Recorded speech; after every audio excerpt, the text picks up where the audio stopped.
The chain rattled through Marcus Holloway's hands as he crouched at the cairn, and the sky above the limestone plateau had already gone the color of old copper, then green, then something worse. He worked faster, driving the marking stake into the stony ground while the wind tried to snatch his compass from its leather case. Behind him, maybe 20 paces back, the orc woman sat her shaggy pony and watched with the same flat patience she had shown for the past 6 hours. Her name was Priya Jorah, and she had introduced herself exactly once at dawn when the clan elders sent her to observe the survey. Since then, she had said perhaps a dozen words, all of them direct answers to his questions about landmarks and old boundary stones. The wind shifted, bringing the smell of rain and electricity. Marcus glanced up at the escarpment to the west and saw the storm rolling down like a dark wall. He had maybe 10 minutes. "We need shelter," Priya called, her voice carrying easily over the rising wind. She had already turned her pony and was scanning the plateau. "There is a cave system near here. Follow me." Marcus did not argue. He grabbed his survey bag, left the chain and stakes where they lay, and ran after her. The pony moved at a brisk trot across the broken limestone, picking its way between the sinkholes and weathered outcrops that pocked the plateau like old scars. Marcus could barely keep pace, his boots slipping on the loose scree. The first raindrops hit like thrown gravel. Within seconds, the sky opened, and the rain came down so hard it bounced knee-high off the stone. Marcus could barely see Priya ahead of him, a dark shape against the gray deluge. Then she vanished. He nearly ran past the sinkhole entirely. It was a ragged crack in the plateau, maybe 15 feet across, with a steep slope of broken rock leading down into darkness. Priya was already halfway down, leading her pony carefully over the loose stones. Marcus followed, half sliding, half climbing as the rain hammered down above. The cave mouth opened at the bottom of the sinkhole, a low arch of pale limestone that breathed cool air. Priya had already taken her pony inside. Marcus scrambled after her, scraping his palms on the rock, and tumbled into the darkness just as the real fury of the storm arrived. The sound was immense. Thunder cracked so close it rattled his teeth, and the rain became a solid roar. Marcus lay on the cold stone floor of the cave, gasping, while water streamed off his coat and pooled around him. Gradually, his eyes adjusted to the dim light filtering in from the entrance. The cave was larger than he had expected, stretching back into the limestone in several directions. The ceiling rose high enough that he could stand upright, and the floor was relatively level, covered in dust and small rocks. Priya had led her pony to the back of the main chamber and was stripping off its saddle and pack. She moved with efficient, economical motions, hanging the wet tack on a limestone protrusion to dry. Marcus got to his feet and shook the water from his coat. It was a futile gesture. He was soaked to the skin, and the temperature was already dropping. He could see his breath in the dim light. "How long do these storms usually last?" he asked. Priya glanced at him. In the half-light, her green skin looked almost gray, and her small tusks caught the faint gleam from the entrance. "On the plateau, hours, sometimes days. That one came from the high escarpment. It will not pass quickly." Marcus nodded and set down his survey bag. It was waterproof at least. The instruments inside would be safe. He looked around the cave, trying to assess their situation. No visible water source, but the air smelled damp. No obvious exit except the way they had come in. And outside, through the cave mouth, he could already see water beginning to pour down the sinkhole walls. "We should move deeper," Priya said, following his gaze. "Flash floods. The sinkhole will fill, and the water will come in here." She was right. Marcus could already hear the change in the sound outside, a deeper rushing note beneath the rain. He helped her carry the saddle and packs further back into the cave, following a narrow passage that opened into a second chamber. This one was smaller, but the floor sloped upward, away from the entrance. Safer. They worked in silence, making a rough camp. Priya had a small oil lantern in her pack, and she lit it with a flint striker, filling the chamber with warm yellow light. Marcus spread his coat on the floor to dry and took inventory of what he had in his survey bag. Not much for survival. A length of rope, a notebook, pencils, his instruments, a small folding knife. No food, no blanket. Priya, meanwhile, unpacked her saddlebags with the calm efficiency of someone who had done this before. She had a bedroll, a wool blanket, a pot, a bag of oats, dried meat wrapped in cloth, and a water skin. She also had a coil of rope, a hatchet, and several leather pouches whose contents Marcus could not identify. "You planned for this," he observed. "I planned to be on the plateau for several days," she replied. "The weather here is unpredictable. You did not bring supplies. I expected to be back at the county station by nightfall." Marcus felt foolish saying it. He was the surveyor's assistant. He should have known better. Priya gave him a look that might have been sympathy or might have been contempt. It was hard to tell. "We will share what I have," she said. "We may be here a while."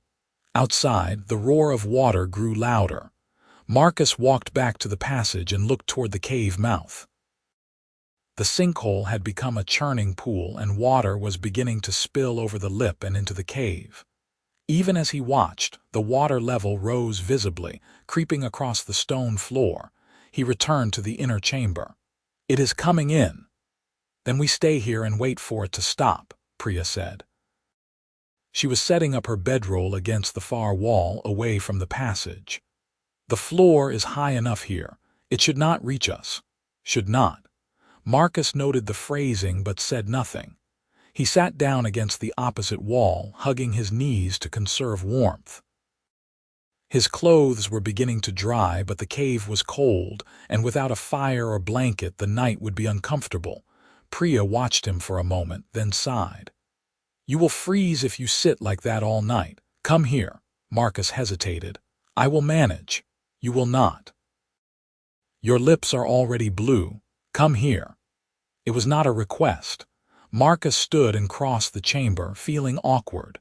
Priya had spread the bedroll and blanket on the flattest section of floor, and she gestured for him to sit beside her. He did, keeping a respectful distance. "Closer," she said impatiently. "I am not going to bite you. We need to share warmth." Marcus shifted closer, and Priya threw the blanket over both of them. It was barely large enough, but the difference was immediate.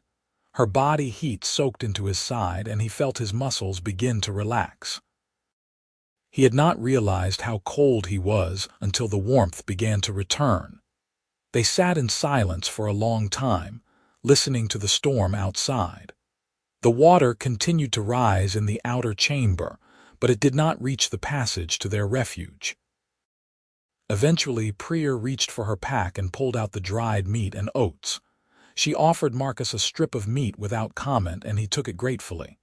It was tough and salty and tasted like smoke. He ate slowly, making it last. "What were you surveying?" Priya asked after a while. "The boundary line between county land and clan territory," Marcus replied. "There has been a dispute about the summer grazing rights on this plateau.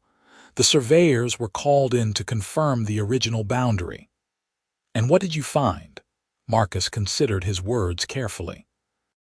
"The cairns and markers suggest the boundary runs along the old survey line from 18 years ago, but I had not finished the measurements when the storm hit." Priya nodded slowly. 18 years ago was before the last agreement. The clans were granted additional territory then, including the high plateau. But the county has been pushing cattle onto the land for the past 3 summers. They say the boundary was never properly marked. "That is why I was sent to confirm it," Marcus said. "And will you?" Priya's gaze was direct, her dark eyes catching the lantern light. "Confirm it, I mean. Even if the markers show the land belongs to the clans," Marcus met her gaze. "I will report what I find. That is my job." "Your job is to serve the county surveyor," Priya said. "And the surveyor serves the county magistrate. And the magistrate serves the landowners who pay his salary. Your job is to find what they want you to find." There was no anger in her voice, only a flat certainty that was somehow worse. Marcus felt a flash of irritation. "I am an assistant surveyor, not a politician.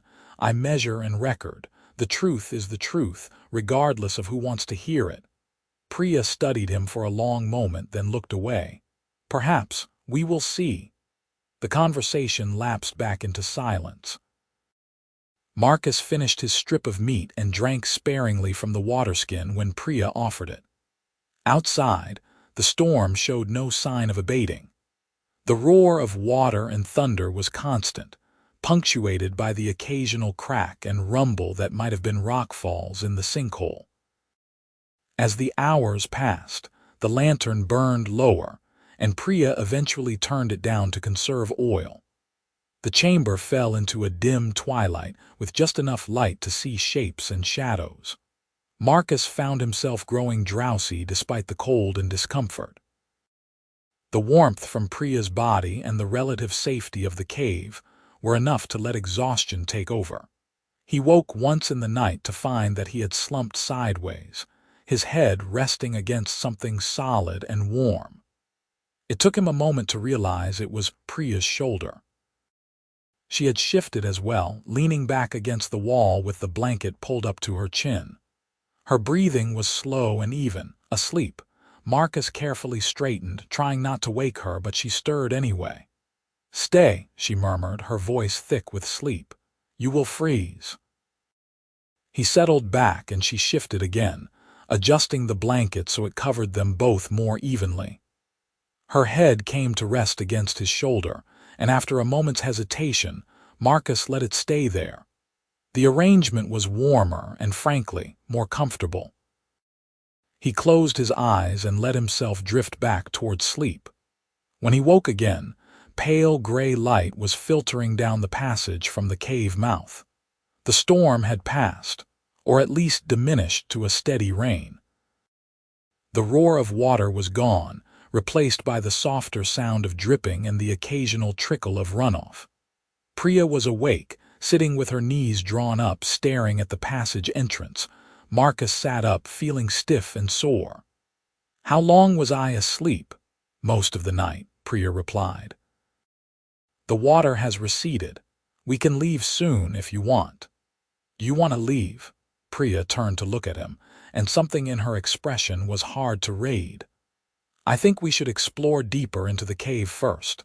If the boundary markers were lost in the sinkhole collapse, they may be in here." Buried, Marcus felt a spark of interest.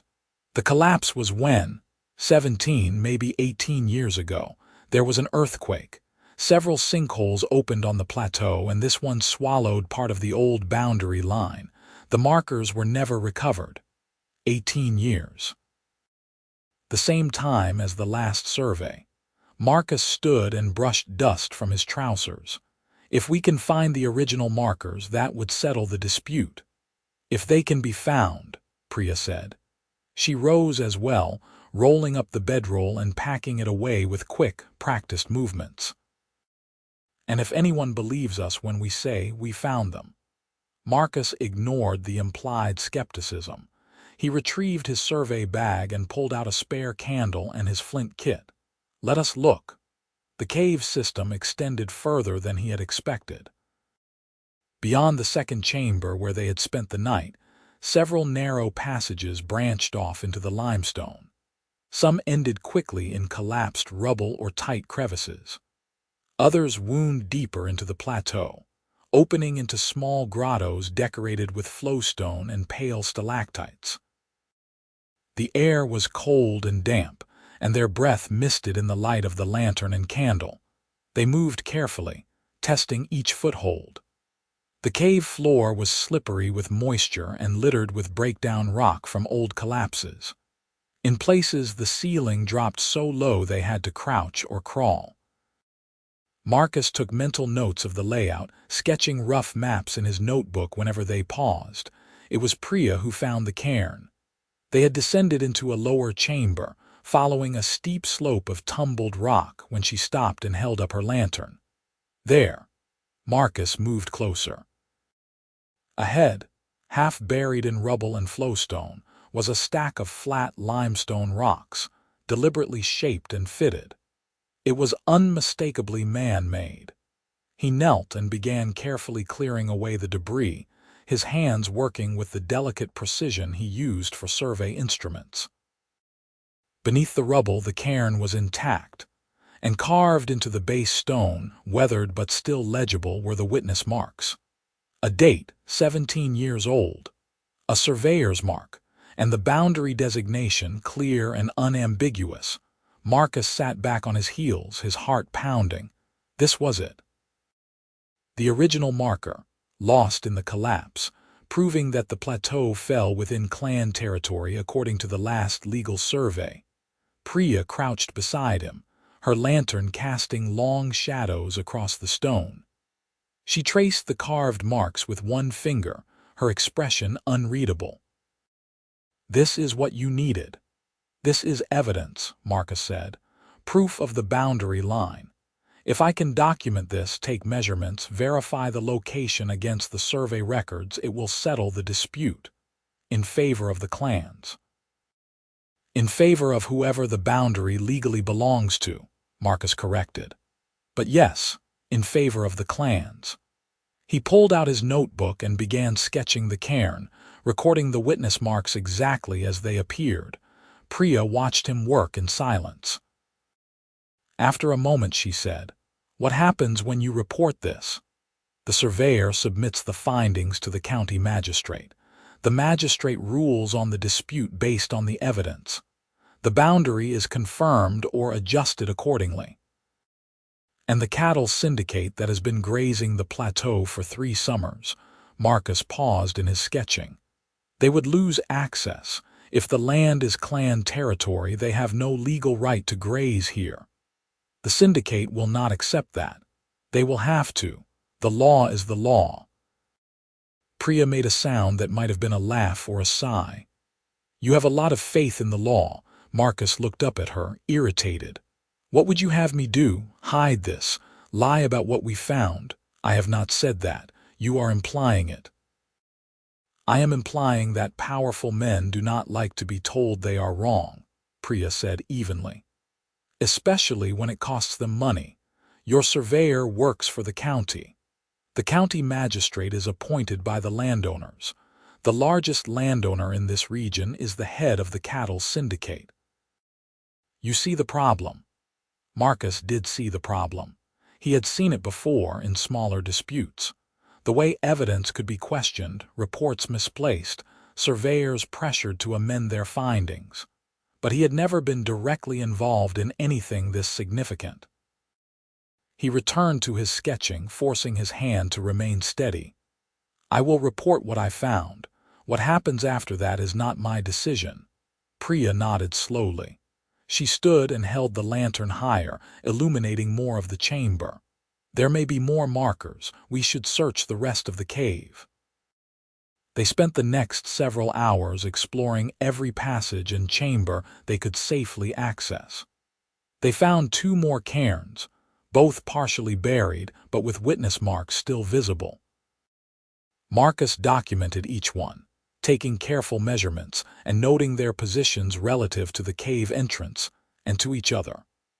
By the time they returned to the main chamber, he had enough evidence to reconstruct the entire boundary line across the plateau. The water in the outer cave had receded almost entirely, leaving only muddy puddles and a high watermark on the walls. Outside, the rain had stopped, and pale sunlight filtered down into the sinkhole. The walls were wet and treacherous, but climbable. Marcus packed away his notebook and instruments while Priya saddled her pony. Neither spoke much. There was a tension now that had not been there before, a weight of unspoken concerns. Marcus could feel it every time their eyes met. They climbed out of the sinkhole carefully, leading the pony up the slick rock. At the top, the plateau stretched away under a clean, washed sky. The storm had left everything gleaming, the limestone bright white in the sun. Marcus could see his survey stakes in the distance, right where he had left them. Priya mounted her pony and looked down at him. "I will report to the clan elders what we found. They will want to send representatives to verify the cairns." "Tell them to come to the county station in 3 days," Marcus said.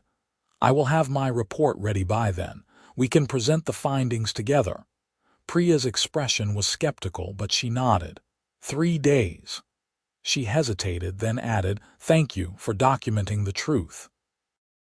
"It is my job," Marcus said, but the words felt inadequate. He wanted to say something else, something about the night in the cave, the warmth and closeness, the way she had felt asleep against his chest. But he did not know how to put it into words, and Priya was already turning her pony away. He watched her ride off across the plateau, heading north toward the clan territories. Then he gathered his survey equipment and began the long walk back to the county station. The station was a low stone building at the edge of the plateau, where the land dropped away into rolling hills. It housed the surveyor's office, a small sleeping room for assistants, and a storage shed for equipment. Marcus arrived in the late afternoon, mud-spattered and exhausted. The surveyor, Gerald Wendham, was at his desk, poring over maps. He looked up when Marcus entered, his expression souring. "You are a day late. I expected you back yesterday evening."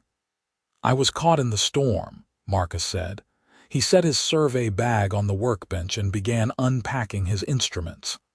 "I took shelter in a cave on the plateau, but I found something you need to see." He laid out his notebook and explained everything. The collapse, the buried cairns, the witness marks. He showed Wendham his sketches and measurements, walking him through the evidence step by step. The boundary line, according to the original markers, placed the entire plateau within clan territory. The cattle syndicate had no legal claim. Wendham listened in silence, his face growing darker. When Marcus finished, he stood and walked to the window, staring out at the hills. "You are certain about this?" "I documented everything," Marcus said. "The markers are there, they can be verified." "And who else knows about this?" "The orc woman who was observing the survey, Priya Jorah. She was with me when we found the cairns. She has gone to inform the clan elders." "I told her to bring representatives to the station in 3 days so we can present the findings together." Wendham turned from the window, and his expression was cold. "You told her what exactly?" "That I would have my report ready, that we would present the evidence together."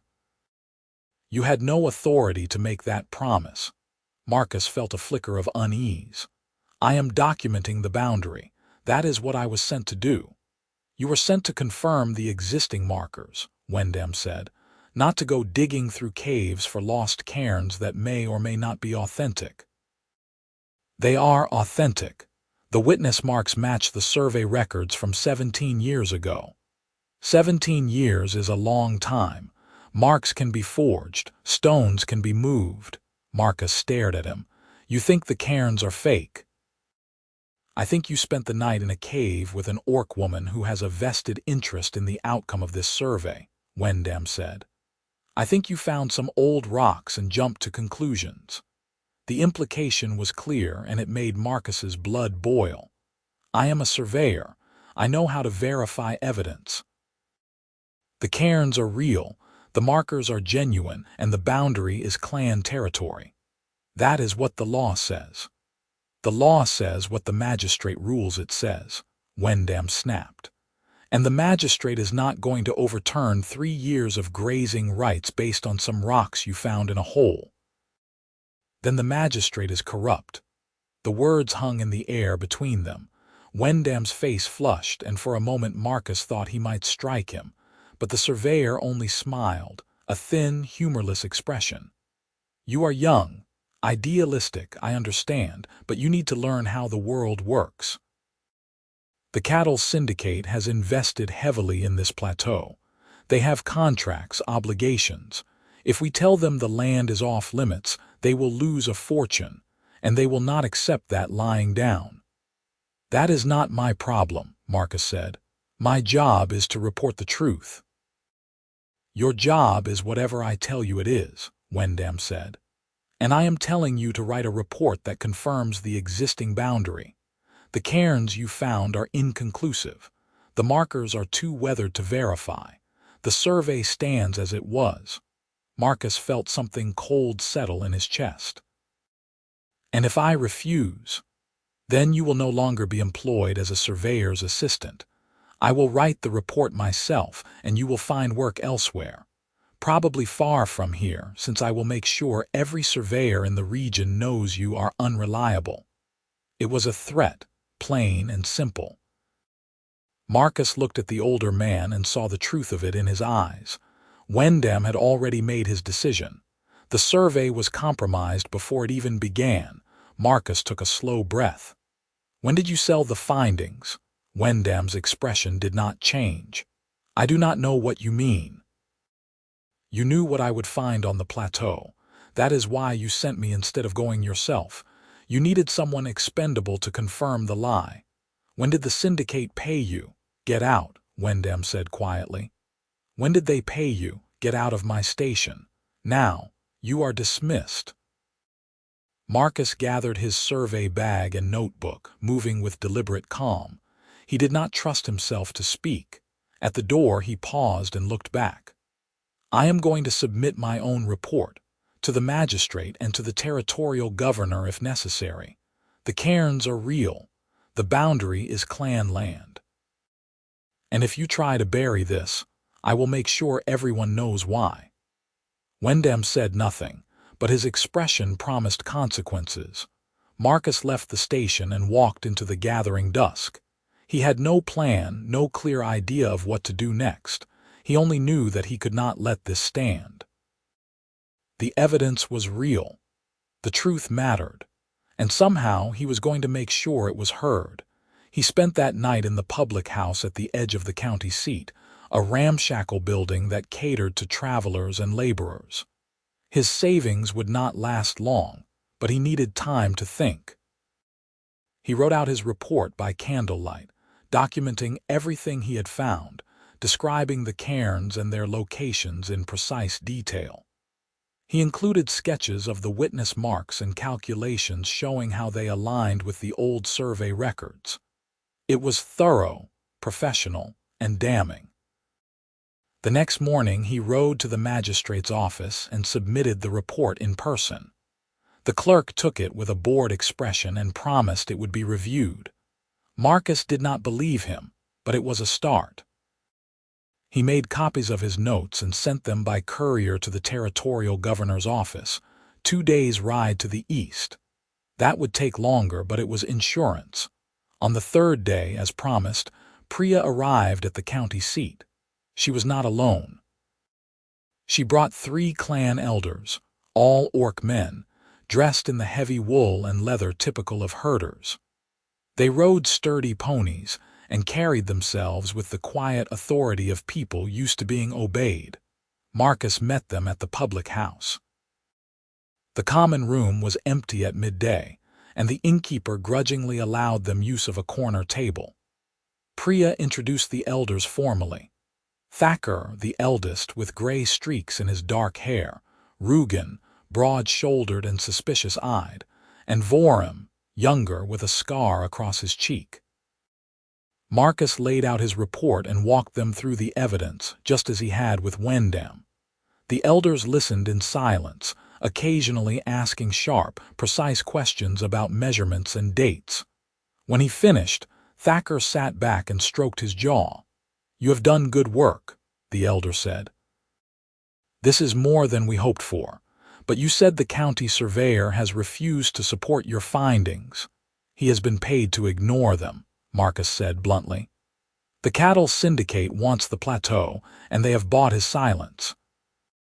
He threatened to ruin my career if I submitted an independent report. And yet you did, Priya said quietly. She was sitting slightly apart from the elders, her expression unreadable. The truth matters more than my career, Marcus said. It sounded naive even to his own ears, but it was the truth. Rugen snorted. The truth matters to surveyors and fools. The syndicate has money and influence. They will bury your report and continue grazing the plateau as if nothing happened. Not if we fight them, Marcus said. The evidence is clear. If we can get a fair hearing before the magistrate, or better yet, before the territorial governor, we can force them to honor the boundary. A fair hearing, Vorum repeated, his tone skeptical. From a human magistrate, for orc land rights. The bitterness in his voice was unmistakable. Marcus could not argue with it. He had seen enough to know that justice was rarely fair when it came to disputes between humans and orcs. Thacker raised a hand, silencing the others. What do you suggest, surveyor? Present the evidence at the next assize, Marcus said. Bring witnesses. Demand that the magistrate inspect the cairns in person. Make enough noise that the governor's office has to take notice, and I will testify to what I found. My word as a surveyor carries weight, even if Wendam tries to discredit me. The elders exchanged glances. After a moment, Thacker nodded. We will do this. The assize is in 2 weeks. We will prepare our case. You will testify for us. I will testify to what I found, Marcus said. The truth, that is all I can offer. It is more than most humans would offer, Thacker said. He stood and the others followed. We will see you at the assize, Marcus Holloway. Do not lose courage. They left, their heavy boots echoing on the wooden floor. Priya lingered, hovering near the table. Marcus looked up at her, and for a moment neither spoke. Why are you doing this? She asked finally. You could have walked away, written the report Wendam wanted, kept your job. Would you have done that? Marcus asked. Priya considered, then shook her head. No, but I am not risking my livelihood. My people stand behind me. You stand alone. Not entirely alone, Marcus said. He smiled, trying to lighten the mood. I have the truth. That counts for something. Priya did not smile. The truth gets people hurt. Be careful, Marcus Holloway. She left before he could respond. Marcus sat alone in the empty common room, staring at his scattered notes, and wondered if she was right. The next 2 weeks were tense. Marcus took odd jobs to pay for his lodging, working as a laborer on construction sites and helping a local cartographer with routine measurements. It was hard, physical work, and it kept him too tired to dwell on what was coming. He saw Wendam once, in the street outside the land office. The surveyor saw him too, and for a moment their eyes met.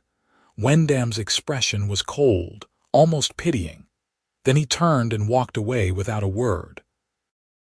The cattle syndicate made its presence known more subtly. Men Marcus did not recognize began watching him, following at a distance when he moved through the county seat.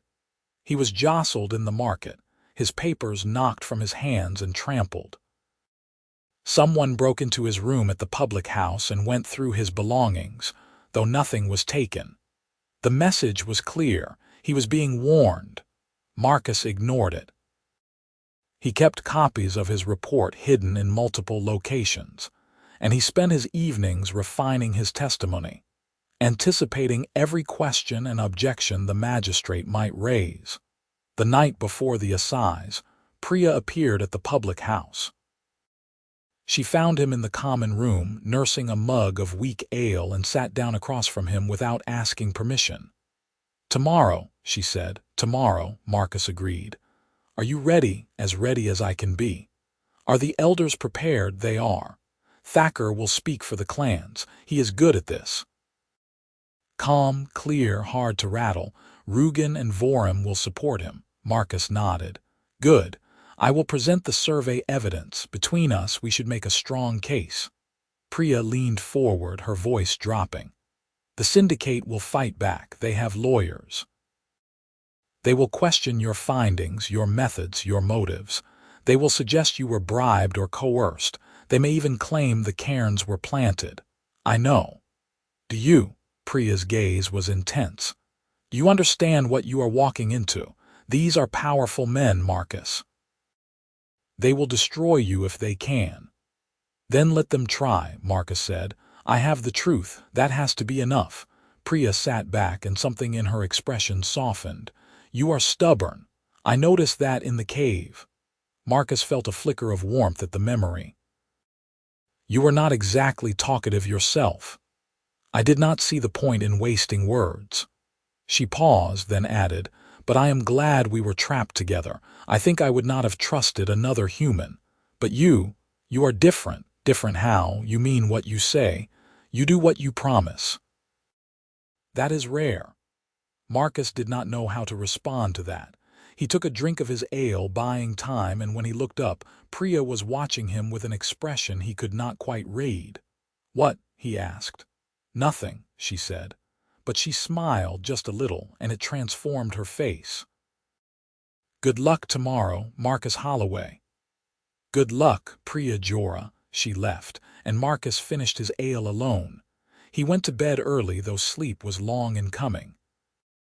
He kept thinking about the cave, the warmth of Priya's body against his, the quiet trust in the way she had fallen asleep on his chest. It had been such a small thing in the grand scheme, but it had felt significant in a way he still did not entirely understand. The assize was held in the county hall, a square stone building with high windows and a dais at one end for the magistrate's bench. By the time Marcus arrived, the hall was already packed. The clans had sent a large delegation, dozens of orc men and women in their best clothes, filling the benches on the left side of the hall. On the right sat the representatives of the cattle syndicate, well-dressed humans in fine wool and polished leather, flanked by lawyers in black robes. The magistrate, Lord Aldrin Pembroke, was a thin man with a sharp nose and cold eyes. He sat behind his bench, flanked by clerks and legal advisors, and surveyed the hall with evident displeasure. Marcus took his seat in the witness section, near the front. Wendam was there too, sitting with the syndicate's lawyers. The surveyor did not look at him. The hearing began with formal declarations and procedural matters. Then Thacker stood and presented the clan's case. He was calm and articulate, describing the history of the boundary dispute, the terms of the treaty 17 years ago, and the recent encroachments by the syndicate. He did not accuse or bluster. He simply laid out the facts methodically and clearly. Then it was Marcus's turn. He took the stand and presented his survey findings, walking the magistrate through the evidence step by step. He described the storm, the cave, the buried cairns. He showed his sketches and calculations, explaining how the witness marks aligned with the old survey records. He spoke with the precision and confidence of a professional, and he did not allow himself to be rattled by the skeptical looks from the syndicate's side of the hall. When he finished, the syndicate's lead lawyer stood.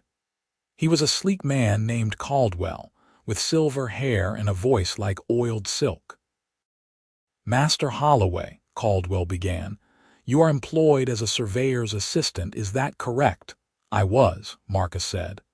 "I was dismissed after I submitted my findings." "Dismissed for insubordination, I understand, for refusing to follow your superior's instructions." "Dismissed for refusing to falsify my report," Marcus corrected. Caldwell smiled. "A matter of perspective. Tell me, how long have you been a surveyor's assistant?" 3 years. 3 years, and before that? "I apprenticed for 2 years under a surveyor in the Eastern Territories." "So, 5 years of experience in total, hardly a master of your craft." Marcus felt his jaw tighten. I am trained and competent. My findings are accurate. Your findings, Caldwell said, are based on cairns you discovered in a cave while sheltering from a storm. Cairns that no one else has verified. Cairns that were conveniently found in the company of an orc woman with a vested interest in the outcome. The cairns are real. They can be verified by anyone who wishes to inspect the cave. Can they? Or will we find that the stones have been rearranged? That the witness marks have been freshly carved?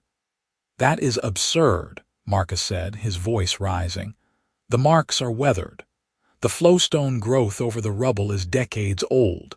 Anyone with basic geological knowledge could see that. Or anyone who wants to believe a convenient story, Caldwell said smoothly. He turned to the magistrate. My lord, I submit that Master Holloway's findings are unreliable.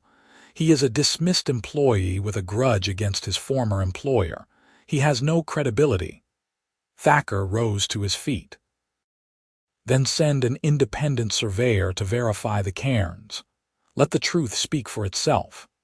The truth, Caldwell said, is that the current boundary has been in place for 3 years, undisputed until now. The cattle syndicate has invested heavily in the plateau, in good faith, based on the existing survey. To overturn that now, based on unverified claims, would be a gross injustice. The magistrate raised a hand for silence. He looked at Marcus, then at Thacker, then at Wendem, who had been sitting silently through the entire exchange. Master Wendem, Pembroke said, you are the county surveyor. What is your assessment of these claims? Wendem stood, and Marcus felt his stomach tighten. My lord, I reviewed Master Holloway's report. While his measurements are competent, his conclusions are speculative. The cairns he describes may be authentic or they may not. Without proper verification, I cannot support his findings. You did not verify them yourself, Pembroke asked. I saw no need. The existing boundary is well documented and has been accepted for years. Master Holloway's claims are extraordinary, and extraordinary claims require extraordinary proof, which he has provided, Thacker interjected. He has offered to guide inspectors to the cairns. He has provided detailed maps and sketches. What more proof is needed? Proof that is not tainted by bias, Caldwell said. An independent survey conducted by a neutral party without the involvement of the clans or Master Holloway. That will take weeks, Thacker said. Meanwhile, the syndicate continues to graze the plateau illegally. There is nothing illegal about it, Caldwell snapped. The syndicate has every right to use the land under the current boundary. The argument spiraled, voices rising until Pembroke slammed his gavel on the bench. Silence. The hall fell quiet. Pembroke leaned back in his chair, steepling his fingers. This matter requires further investigation. I will appoint an independent surveyor to inspect the plateau and verify Master Holloway's claims. Until that survey is complete, the current boundary stands. The syndicate may continue grazing operations. My lord, Thacker began, but Pembroke cut him off. That is my ruling. This hearing is adjourned. The gavel came down again and the hall erupted into noise. The clans protested loudly while the syndicate's representatives smiled and shook hands. Marcus sat frozen in the witness seat, stunned. They had lost. Outside the hall, the clan delegation gathered in a tight, angry knot. Thacker was arguing with Rugen and Vorum, their voices low and furious. Priya stood apart, her arms folded, her expression dark. Marcus approached her cautiously. I am sorry. I thought the evidence would be enough. Evidence means nothing when the judge is in the syndicate's pocket, Priya said bitterly. Pembroke was never going to rule in our favor. Wendem made sure of that. The independent survey might still confirm the cairns, Marcus said, though he did not believe it himself. The independent survey will take months if it happens at all, and by then the syndicate will have grazed the plateau into dust. Priya turned to him, and her eyes were hard. You tried, Marcus. I know you did, but this is what we expected. Humans do not give up power just because it is the right thing to do. Marcus wanted to argue, but he could not. She was right. He had been naive to think otherwise. Thacker approached, his expression grim. We will appeal to the territorial governor. It is a long process, but it is all we have left. I will help however I can, Marcus said. Thacker nodded. I know. You have done more than we had any right to expect. He clapped Marcus on the shoulder, a gesture of respect, and walked away. The delegation dispersed slowly. Priya lingered, looking at Marcus with something that might have been sympathy or pity. What will you do now? Keep fighting, Marcus said. I still have my report. I can send it to other officials, make noise, force someone to pay attention. That will make you a lot of enemies.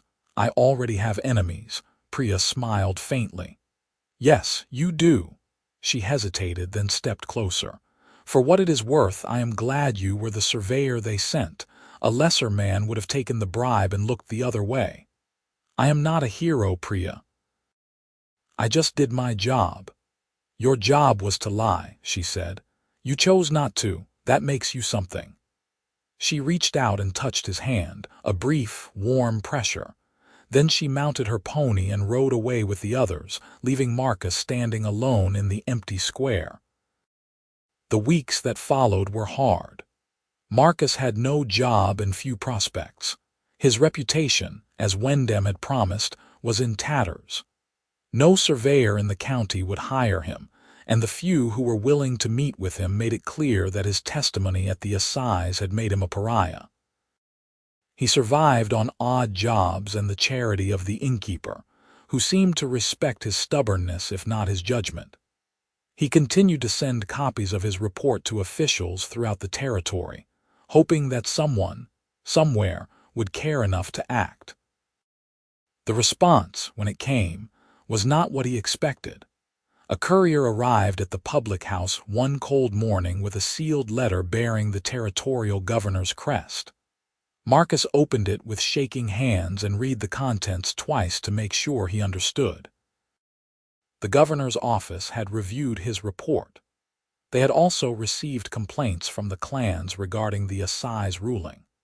An official inquiry was being launched into the boundary dispute, including an investigation into allegations of corruption against Magistrate Pembroke and Surveyor Wendham. Marcus was ordered to appear before a territorial commission in 1 month to present his evidence in full. It was not a victory, not yet, but it was a chance. He rode out to the clan territories the next day, following the directions Priya had given him weeks ago. The lands were rolling grassland dotted with herds of cattle and horses, bordered by low stone walls and wooden fences. The clan settlement was a cluster of sturdy timber buildings around a central longhouse, with smoke rising from a dozen chimneys. Priya was working in the horse pen when he arrived, brushing down a shaggy gray mare. She looked up as he dismounted, surprise flickering across her face. "Marcus, what are you doing here?" He handed her the letter. She read it slowly, her expression unreadable. When she finished, she looked up at him. "This is real. The governor's seal is real. The commission is real. I have to testify in a month. They are investigating Pembroke and Wendham. Yes, if I can prove corruption, the assize ruling will be overturned. The boundary will be corrected." Priya handed the letter back, and for the first time since he had known her, she smiled. A real smile, wide and bright and full of hope. "You did it. You actually did it." "We did it," Marcus corrected. "You and your people kept pushing." The governor would not have acted if the clans had not filed complaints. "But you gave us the proof," Priya said. She stepped forward and without warning hugged him. It was brief and awkward, but it sent warmth flooding through Marcus's chest. When she pulled back, her smile had turned self-conscious. "Sorry, I am not usually. Thank you. You do not have to thank me, Marcus said. This is just the right thing. Priya shook her head. It is more than that. You risked everything. Your career, your reputation. You could have walked away, but you did not. Neither did you. They stood in silence for a moment, the cold wind tugging at their clothes. Then Priya said, "Come inside. You should speak to the elders. They will want to hear about the commission." Marcus spent the afternoon in the longhouse, explaining the governor's letter to Thacker and the other clan leaders. They were cautiously optimistic, wary of false hope, but eager to believe that justice might finally be done. Thacker offered Marcus a place to stay while he prepared his testimony, and Marcus accepted gratefully. The public house had been tolerable, but the warmth and camaraderie of the clan settlement were a welcome change. He spent the next weeks working with the elders, refining the case, gathering additional evidence, and preparing for the commission hearing. Priya helped him, offering insights into the clan's history and the treaty terms that had granted them the plateau. She was sharp and meticulous, catching details he had missed, asking questions that forced him to clarify his arguments. They worked long hours, often late into the night, poring over maps and documents by lamplight in the longhouse. It was during one of those late sessions, when the fire had burned low and the longhouse was empty except for the two of them, that Priya finally spoke the question that had been hanging between them since the cave. "What will you do after this is over?" she asked. Marcus looked up from the map he was studying. "I do not know. Fine work, I suppose. Somewhere far from here, probably. You could stay," he blinked. "Stay where? Here? With the clans?" Priya did not meet his eyes, her gaze fixed on the map. "The boundary will need to be maintained." Markers checked, disputes resolved. The clans need someone who understands surveying, someone they can trust. "You want me to work for the clans?" "I want you to stay," Priya said quietly. She looked up, and her expression was vulnerable in a way he had never seen before. "These past weeks, working with you, I have realized something. I trust you, Marcus, not because you are human or a surveyor, but because you are you. You are honest and stubborn, and you care about doing the right thing even when it costs you. That is rare, and I do not want to lose that." Marcus felt his heart hammering. "Priya, I know this is sudden," she said quickly, "and I know it is complicated. Humans and orcs do not usually. I mean, people will talk and there will be problems, and I am not even sure what I am asking, but I think I want you to stay. If you want to." Marcus reached across the table and took her hand. It was rough and strong, calloused from years of work. "I want to stay," he said. "I have wanted to since the cave. I just did not know if you felt the same." Priya's fingers tightened around his. "I fell asleep against your chest. In the cave, I remember that. You let me stay there even though it must have been uncomfortable. And when I woke up, you did not make it strange or awkward. You just let it be. That was when I knew." "Knew what?" "That I could care about you, really care, not just respect or gratitude." "That night in the cave, with the storm raging outside and the water rising, I felt safe, because of you. And I have been trying not to think about it ever since because it seemed impossible. But now, maybe it is not impossible." Marcus stood and walked around the table. Priya stood as well, and they faced each other in the dim firelight. "It will be hard," he said.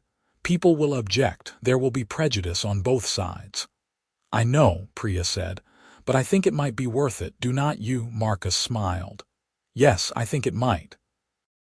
He kissed her, tentative at first, then deeper when she leaned into him. Her tusks brushed against his lips, unfamiliar but not unpleasant. She tasted like the herbal tea she had been drinking, and her arms wrapped around him with a strength that made him feel anchored, grounded in a way he had not felt in months. When they finally pulled apart, Priya was smiling. "So, you will stay?" "I will stay," Marcus said. "For as long as you want me." "Good," she said. Because I plan to want you for a very long time. The commission hearing was held in the territorial capital, a bustling city 2 days' ride to the east. Marcus and Priya traveled there with Thacker and a delegation of clan representatives. The hearing was held in a grand hall with marble floors and tall windows, far more imposing than the county hall. The commission consisted of 3 officials: the territorial governor himself, a stern woman with silver hair, a senior judge from the Eastern Circuit, and a land use administrator.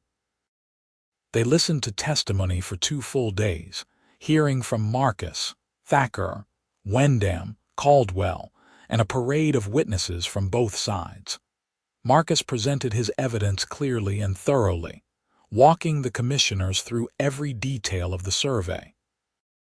Priya testified as well, describing the night in the cave and the discovery of the cairns. Her testimony was calm and credible, and she did not flinch under Caldwell's aggressive cross-examination. The turning point came when the commission called Wendam to explain why he had dismissed Marcus and refused to verify the cairns. The surveyor tried to justify his actions, claiming professional disagreement and a lack of resources. But under persistent questioning, he stumbled, contradicting himself, and finally admitted that he had been approached by a representative of the cattle syndicate before Marcus had even completed his survey. The admission was damning. The commission adjourned for deliberation, and when they reconvened the next morning, the governor delivered the ruling. The assize decision was overturned. The original boundary, as documented by the cairns in the cave, was confirmed as legally valid. The cattle syndicate's grazing rights on the plateau were revoked, and the land was restored to clan control. Magistrate Pembroke was censured for bias, and Surveyor Wendam was stripped of his license pending a full ethics investigation. The fraudulent sale of the disputed pasture was voided. The hall erupted into cheers from the clan delegation. Marcus sat in stunned silence, barely able to process the victory. Beside him, Priya squeezed his hand, her eyes bright with tears. Outside the hall, Thacker embraced Marcus like a son. "You have given us back our land." "The clans will not forget this."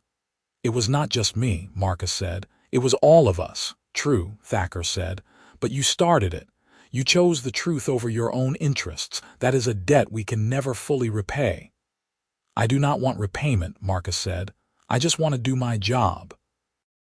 "If you still want me as a boundary keeper, I will take the position." "You have it," Thacker said, "with our gratitude and respect." The delegation celebrated late into the night, and Marcus and Priya slipped away when the festivities were at their peak. They walked through the city streets hand in hand until they found a quiet park overlooking the river. The moon was bright, casting silver light over the water. "We did it," Priya said softly. "I still cannot believe it." "Believe it," Marcus said. "The plateau is yours. The boundary is restored." Justice for once actually worked. Priya leaned against him, her head resting on his shoulder. "And you are staying." "I am staying." "Good," she said. "Because I have plans for you, Marcus Holloway." "Plans, plans," she said, and he could hear the smile in her voice. "Starting with making sure you never wear that terrible surveyor's coat again." "It is hideous," Marcus laughed. "It is practical." "It is hideous. You need new clothes, proper frontier clothes." "Are you trying to change me already?" "Only your wardrobe," Priya said. "Everything else about you is perfect." They stood together in the moonlight, the city quiet around them, and Marcus felt a peace he had not known in a long time. The fight was over. The boundary was secure, and the woman he had come to love was in his arms, solid and real and impossibly dear. The first lawful summer drive onto the high plateau took place 3 months later, under a sky so blue it hurt to look at. The clans brought their herds up the old trails, hundreds of cattle and horses streaming across the limestone. reclaiming the land that had been stolen from them. Marcus rode with Priya at the head of the column, his surveyor's tools replaced by the simpler equipment of a boundary keeper. He wore frontier clothes now, practical wool and leather, and he had grown a beard that Priya claimed made him look almost respectable. They reached the plateau by midday and spread out across the grassland, setting up camp for the summer. The clans celebrated with a feast that night, roasting meat over open fires and passing jugs of strong cider. There was music and dancing, and the sound of laughter echoed across the plateau. Thacker found Marcus and Priya sitting together near one of the fires, their hands intertwined. The elder smiled and raised his cup. A toast to Marcus Holloway, boundary keeper and friend of the clans. May his measurements always be true. The crowd cheered, and Marcus felt his face flush. Priya laughed and kissed his cheek. "You are famous now. How does it feel?" "Embarrassing," Marcus said, but he was smiling. Thacker sat down across from them, his expression turning serious. "There is one more matter to discuss. Priya has told me that you two intend to marry." Marcus nodded.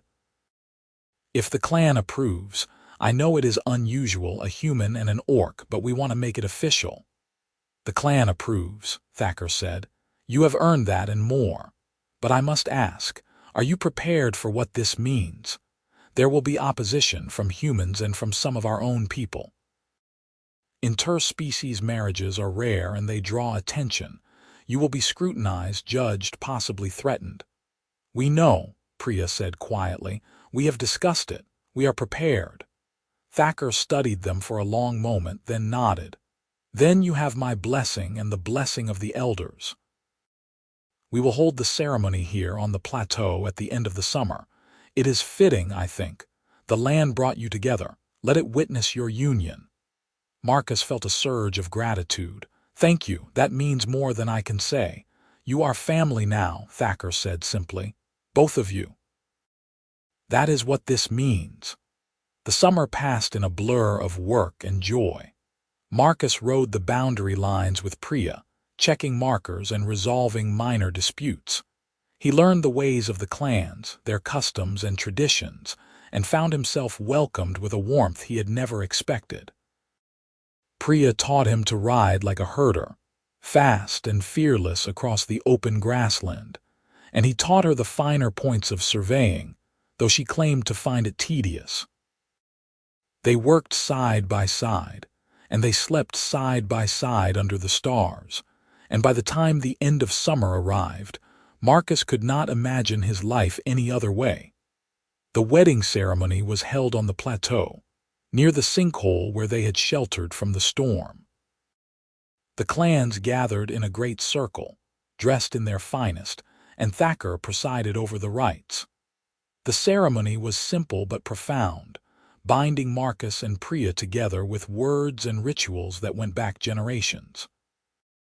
Marcus spoke his vows in the common tongue, promising to stand beside Priya, to honor her, to protect her and the people she loved. Priya spoke hers in the Orcish language, her voice strong and clear, and though Marcus did not understand all the words, he understood the meaning.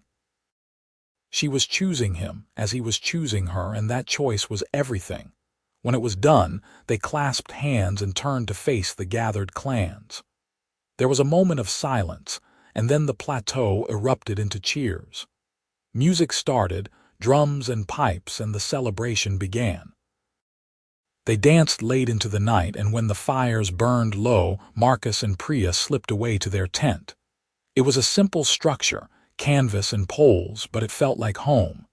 They lay together on the bedroll, wrapped in blankets, listening to the distant sound of the celebration. "Are you happy?" Priya asked, her voice soft in the darkness. "Happier than I have ever been," Marcus said. He pulled her close and she rested her head against his chest, just as she had in the cave all those months ago. "Are you?" "Yes," she said.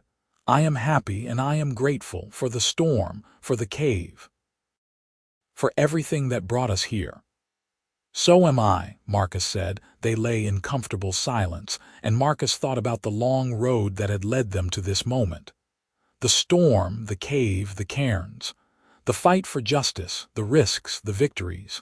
It had been hard and messy and complicated. But it had been worth it. Because here, now, with Priya warm and solid in his arms, he knew that he was exactly where he was supposed to be. The next morning they woke early and rode out to inspect the boundary markers one last time before the herds were driven back down to the lowlands for the winter. The plateau was quiet in the dawn light, the grass silvered with dew, the sky turning gold at the edges. They stopped at the sinkhole and dismounted. Marcus peered down into the darkness, remembering the terror of that first night, the rising water, the uncertainty. And then the quiet intimacy of the second night when fear had given way to trust, and trust had given way to something deeper. "Do you ever think about that night?" Priya asked, echoing his thoughts. "All the time," Marcus said. "It changed everything." "For me too," Priya said. She slipped her hand into his. "I was so angry when the elders told me to watch the surveyor. I thought it would be a waste of time. Another human come to steal our land. But then the storm came and we were trapped, and I saw who you really were, honest, steady, kind. I fell asleep against your chest and I felt safe. I had not felt that way in a long time." "I am glad I could give you that," Marcus said. "Even if I was terrified the whole time," Priya laughed. "You did not show it. You were calm, practical. You made me feel like we would survive even when the water was rising." "We did survive," Marcus said, "and we found the cairns and we saved the plateau." "We did," Priya agreed. She turned to face him, her green skin glowing in the morning light, her dark eyes warm and bright. "And now we have this. A life together. A future. I did not think I would ever have that with anyone, let alone a human, but here we are." "Here we are," Marcus said. He kissed her, slow and sweet, and the plateau stretched out around them, vast and beautiful and theirs. They rode back to the camp together, and by the time they arrived, the clans were already beginning the work of breaking camp and preparing for the drive back to the lowlands. Marcus helped where he could, loading packs and rounding up stray cattle, and Priya worked beside him, laughing at his awkward attempts to manage the herds.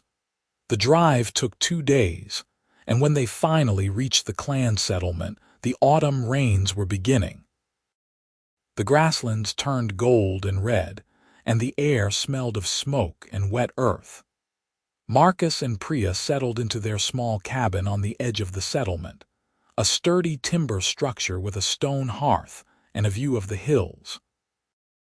Marcus continued his work as boundary keeper, riding the survey lines and maintaining the markers. Priya worked with the herds, training horses and managing the summer grazing schedules. They were busy, but content, and the rhythm of their life together felt natural and right. The first snow came in late autumn, and with it, a letter from the territorial governor's office. Marcus opened it by the fire, Priya reading over his shoulder. The letter was brief. The governor commended Marcus for his integrity and service, and offered him a position as a regional surveyor, overseeing boundary disputes across the entire territory. The pay was generous, the authority significant, and the position would restore his reputation in full. Marcus read the letter twice, then set it aside. Priya looked at him, her expression questioning. "Will you take it?" "No," Marcus said. "I have a job. I am a boundary keeper for the clans. That is what I want to do." Priya smiled. "You are sure? This is a big opportunity." "It would be prestigious." "I do not want prestigious," Marcus said. "I want this, us, the plateau, the work we do together. That is enough." Priya leaned in and kissed him. "I love you, Marcus Holloway." "I love you too, Priya Holloway." She laughed at that, the sound bright and joyful. "Priya Holloway, I like the sound of that." "So do I," Marcus said. They sat together by the fire, the snow falling softly outside, and Marcus felt a contentment so deep it was almost overwhelming. The fight was over. The boundary was secure. And the woman he loved was beside him, warm and real and his. He thought again of the storm, the cave, the night she had fallen asleep against his chest. That moment had been the beginning of everything.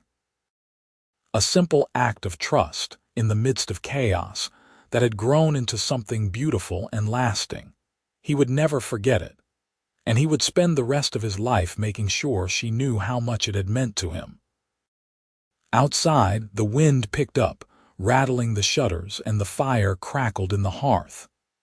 Marcus pulled Priya closer, and she rested her head on his shoulder, just as she had in the cave. They sat in comfortable silence, listening to the storm, and Marcus knew that whatever came next, they would face it together. The plateau, the clans, the life they had built. It was all real and solid and good, and it was theirs. Years passed and the boundary held. Marcus and Priya worked side by side, maintaining the markers, resolving disputes, and earning the respect of both humans and orcs. Their marriage, once a source of gossip and speculation, became simply a fact of life, accepted and even celebrated by those who knew them. They had children eventually. A daughter first, a bright, fierce girl they named Lara, with her mother's green skin and her father's sharp eyes. She grew up riding the plateau, learning the boundary lines and the ways of the clans, and she was loved fiercely by both her parents. When Lara was 3, Priya gave birth to a son, a sturdy boy they named Henrik.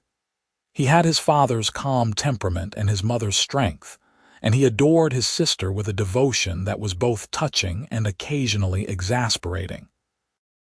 Marcus and Priya raised their children on the plateau, teaching them to respect the land, to value truth, and to understand that justice was something you had to fight for every single day.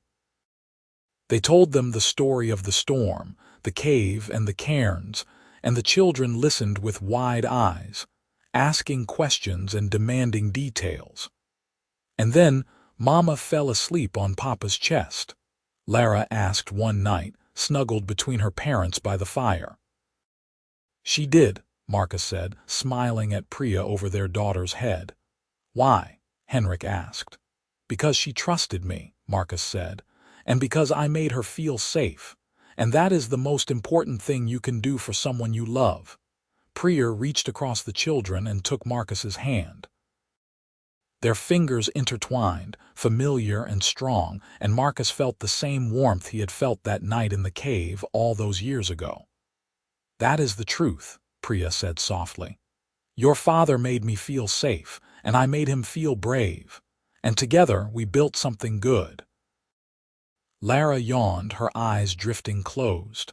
I want to build something good too. You will, Marcus said. Both of you, we will make sure of it. He looked at Priya and she smiled, and in that moment Marcus knew that everything they had fought for, everything they had risked, had been worth it. The plateau was safe. The boundary was secure. And their family, forged in a cave during a storm, was strong and whole and full of love. Outside, the wind whispered across the grassland, and the stars wheeled overhead, and Marcus Holloway, boundary keeper and husband and father, held his family close and knew that he was home,